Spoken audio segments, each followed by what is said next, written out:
The top stories: Ethiopian Foreign Ministry has deliberated on current affairs of Tigray with EU diplomats.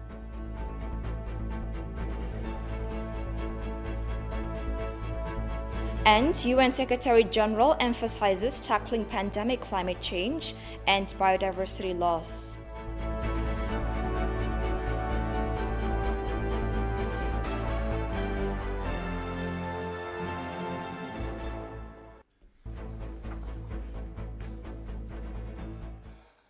Hello and thank you all for joining us. You're watching Addis News Hour. With the news, I'm Tabitha John. Do stay with us.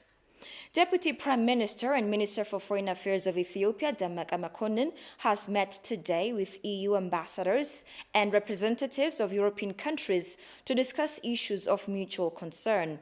On the occasion, Demeqa delivered a detailed briefing on the humanitarian assistance efforts that the government and pertinent bodies are undertaking in the Tigray region. In this regard, he said, food and non-food items, including pharmaceuticals, are being delivered to people in Tigray, identifying their needs and facilitating the delivery through the 92 distribution centers. He said the interim administration of the region is also functioning well and is undertaking its normal duties in all areas of the region with close consultation and collaboration with the federal government. The ambassadors appreciated Demeqa for addressing their concerns. The meeting ended with an agreement to work closely and continue engagement.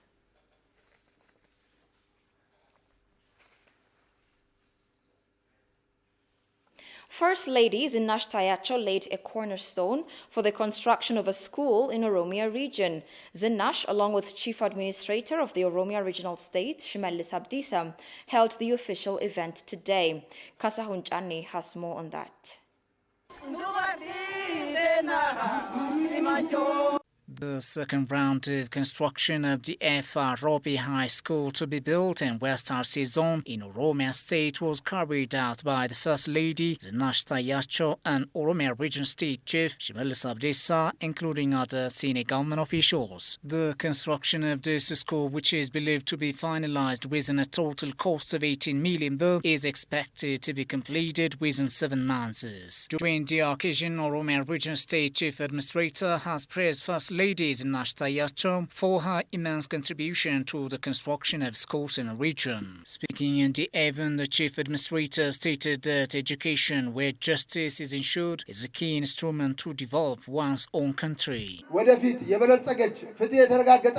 For the future, to observe prosper nation, equality, justice, where brotherhood transcends, and to make Ethiopia great, it is a must to give due attention on knowledge and technology that have paramount importance. Therefore, this cornerstone laid today is expected to further ensure quality education and to build skilled manpower. Thus, I would like to urge teachers to ensure the quality of education and the students to develop knowledge, conduct various researches and studies in the school. West Arsi Zone Administrator Barabuno on his part stated that the Oromia Region State has been exerting tremendous efforts by the construction of schools to further address quality education more than ever.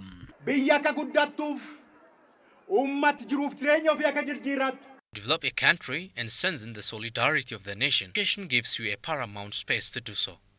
As a result, the Oromia Regional State is striving to ensure quality education with due emphasis. Accordingly, those who get better education have more opportunities in their lives and tend to be healthier, and the societies benefit as well. Lack of access to education is considered the root cause of poverty. The residents also played the high school where Cornerstone is led by the First Lady. Does have a great role to the students who go at a very distance to learn and can also solve similar problems. We feel very happy with the construction of the high school. First of all, we thank God and then the government as well as the people of Ethiopia. The First Lady's office has been inaugurating more than 20 high schools in all the regions across Ethiopia in the first round. It is to be recalled that Prime Minister Abiy Ahmed has promised that the income of his book Meddamer or Sina Giselle was fully handed over to the office of the First Lady for the construction of schools in the areas where there are no schools. Emergency Response Coordination Center, led by the Ethiopian Ministry of Peace, discussed emergency humanitarian aid and restoration of destroyed infrastructure in Ethiopia's Tigray state. Tigray state interim administration called upon all Ethiopians to lend a hand in rebuilding the state. Santayo Tamrat tells us more. During the discussion, Ethiopian Ministry of Peace disclosed that Emergency Humanitarian Aid Coordination Center has shifted using Antonov aircrafts to transport humanitarian aids in some areas due to security issues. And over 130,000 government employees received salaries which they did not get during the conflict in the region. Besides, 20 hospitals were renovated and resumed service. Ethiopian Peace Minister Muferiat Kamil further mentioned that the medical supplies worth 17 million birr are being transported to the region. Tigray State interim government, for its part, said there are undertakings to reach emergency humanitarian aid to all areas and restore infrastructure destroyed by TPLF cliques. Whilst Addis Ababa city administration has delivered food supplies amounting 17 million birr to those in need in the state. Receiving the aid, Tigray State Interim Government CEO Mulu Nega expressed his gratitude to the city administration for its support. Currently, the federal government is providing various supports to help our people. Before today's event, the Oromo Abagedas came here and showed their support to the Tigray people. And today, the Addis Ababa city administration has come here to share the problems of the Tigray people and offer support. I thank you on behalf of the interim administration of the state. CEO also called upon all Ethiopians to lend a hand in the rebuilding of the state.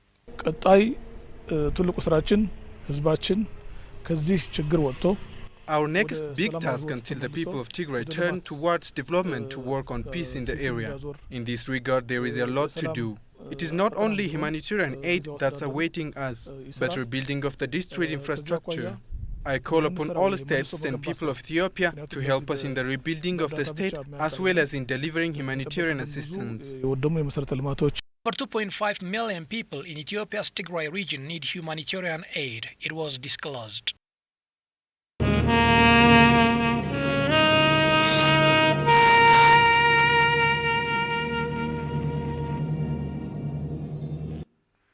You're watching Addis News Hour. The world should not turn a blind eye to racist propaganda and xenophobic incitements. Israeli ambassador to Ethiopia, Rafael Morav, made the remark today at the annual International Day of Commemoration at the UNECA in memory of the Holocaust. He said indifference to minority call and hatred speech might cost dearly unless rectified immediately. Shifara Ulako reports. 6 million Jews and millions of others systematically were killed by the German Nazis and their collaborators during the Second World War. The International Day of Commemoration in memory of the victims of the Holocaust pays tribute to the victims annually. Prayer and a moment of silence was observed for the victims. 27th of January, we commemorate the International Day for the memory of the victims of the Holocaust, and it coincides with the 76th anniversary of the liberation of the Auschwitz-Birkenau concentration camp, death camp. And we commemorate the victims, and we try to draw the lessons of the Holocaust in order that this will never happen again, and with the message that we will also never forget what happened. Holocaust denial and distortion are gaining traction in Germany and elsewhere. They fan the flames of hate and allow anti-Semitism to inch towards the mainstream. Allowing distortion invites the erosion of our understanding of the Holocaust and its significance. It helps sustain an environment in which Holocaust denial, anti-Semitism, conspiracy myths, and dangerous forms of nationalism can thrive. As we reflect upon this history and its enduring effects, we uphold the terrible truth of the Holocaust against those who deny it. As individuals and as societies, we must carry on this important work And we must defend the fundamental values of our societies that we hold dear: religious freedom, civil discourse, engagement, and tolerance. And what is absolutely essential is that society must not stay silent when these attacks on truth, our democracy, or our fellow citizens happen. Ambassador Morav says indifference to minority call and hatred speech might cost dearly unless rectified immediately. So, as I said, we learn from the past that you don't have to take words lightly. When Hitler already in 1923 talked about the extermination of the Jews and about his plans to dominate the rest of Europe, people thought, this is just a crazy person, we shall not take it seriously. And when acts of anti-Semitism, pogroms, for example, the Kristallnacht in 1936, when many synagogues were burned down, it was the killer sign. And again, the people were a bit indifferent, said, okay, that is something marginal, it's a minority, it's some... So the lesson is that no, we have to take act when we hear such words and not to be tolerant of call for hatred and bigotry, because it can turn very easily to genocide. So we, the international community, and we have a moral duty and a civil duty and a political duty to fight together against these calls, which are calls of minorities, but can slip into acts of a majority if the majority is indifferent. The event featured a special live online testimony by the Holocaust survivor, who outlined the horrific ordeal he had to go through. The event also shed the spotlight on the importance of forgiveness and helping create a world of equality, justice, and dignity for all. Meanwhile, Israeli ambassador to Ethiopia, Rafael Morav, says his 3-year tenure in Ethiopia was successful and interesting. Asked about his stay in Ethiopia, the outgoing ambassador said Ethiopia and Israel have enjoyed a new height of friendship and cooperation over the past 3 years. Take a listen. Personally, I had a lot of satisfaction of working in Ethiopia with the Ethiopian people. I learned a lot from the Ethiopian people about self-reliance, about dignity, about honor, friendship, and this I will definitely take with me wherever I go. And for me, it was a very interesting period. Where the Israeli-Ethiopian relations went to really higher degrees. We had the visit of the President of the State of Israel in Ethiopia, first time in the history. We had the visit of Prime Minister Abiy in Israel in September 19, and the cooperation was strengthened in various fields, if it's agriculture, if it's innovation, in health. And in the last year, we're very much active in humanitarian assistance due to the COVID. We made a lot of operations for, first of all, for medical aid supply, and later on with food aid to the vulnerable communities in Ethiopia. Thank you very much, and I also wish Ethiopia and the Ethiopian people prosperity, health, and peace. Policy Matters is a conversation platform which aims to provide reasoned analysis and context to the activities, reforms, and policies of the federal government of Ethiopia. Exploring various reforms the government is undertaking, the conversation platform aspires to enable nuanced and informed understanding. Do we have what it takes to transition into a digital economy? What would you say are some of the initiatives the government has taken so that we're not left behind and that we are actually transitioning or transforming into a digital economy? So for us as a country, moving to a digital economy and making ICT a priority sector, but also understanding the role that digital can have on our national priorities is a necessity, not only to have new sources of growth, but for survival. How are institutions being empowered, be it at the Warada level, regional level, or federal level, to transform themselves to be digitally enabled institutions? Mindset is important. We need to build a culture of innovation. We need to build a culture of experimentation. It's all about being able to work together. It's about coordination, it's about collaboration. It's really important to be able to break those silences because we need to have data flowing.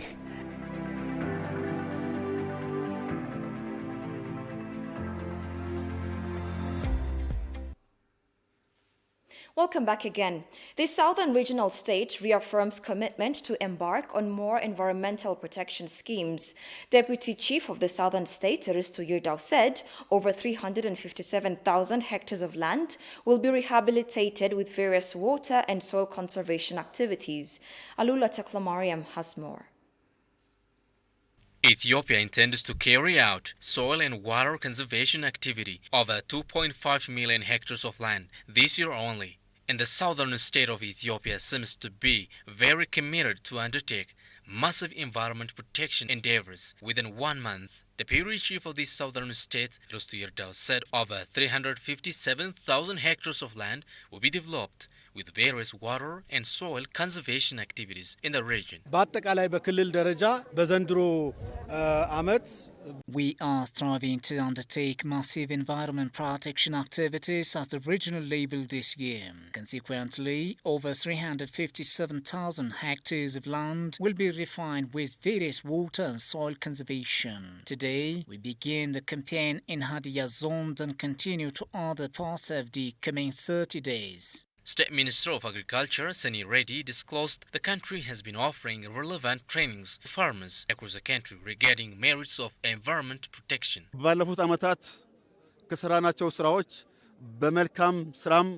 We have witnessed remarkable achievements in the agriculture sector in our previous experiences. Of course, we also face shortcomings that we should draw lesson out of it. Identifying sorts of soil types for research could be cited as part of our success story in the field. Farmers, to their part, said similar initiative will help them boost their agricultural products.